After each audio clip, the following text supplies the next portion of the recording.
আজকের রেসিপি তেল কই। 1 চামচ নুন আর 1 চামচ হলুদ দিয়ে মাছটাকে আমি ম্যারিনেট করে রেখে দেবো। তেল কইতে দেওয়ার জন্যে মশলা নিয়েছি 1 চামচ জিরে, একটু মৌরি আর 2টো এলাচ, 4টে শুকনো লঙ্কা। এইগুলো আমি মিক্সিতে দিয়ে বেটে নেব। আমার কড়াই গরম হয়ে গেছে, কড়াইতে আমি তেল দিয়ে মাছটা এখন ভেজে নেব। তেল গরম হয়ে গেছে, এবার আমি আস্তে আস্তে মাছগুলো ছেড়ে দেব।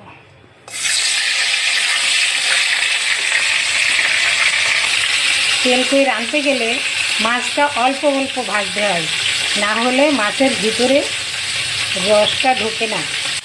মাছটা আমার ভাজা হয়ে গেছে, মাছটা এখন আমি আবার তুলে নেব। ওই তেলে আমি একটু কালো জিরে ফোড়ন দিচ্ছি, দিয়ে পেঁয়াজ দেবো,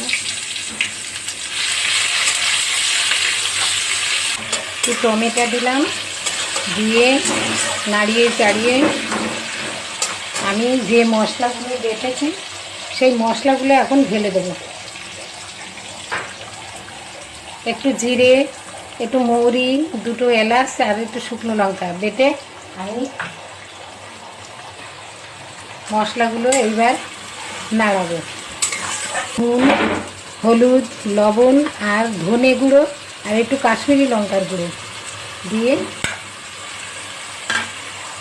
এবার আমি মশলাগুলো কষাবো যতক্ষণ না মশলা দিয়ে তেল ছাড়ে। আমার মশলাটা কষে 1 চামচ দই দেব। মশলা আমার কষানো হয়ে গেল, এবার আমি একটু উষ্ণ গরম জল ঢেলে দেব।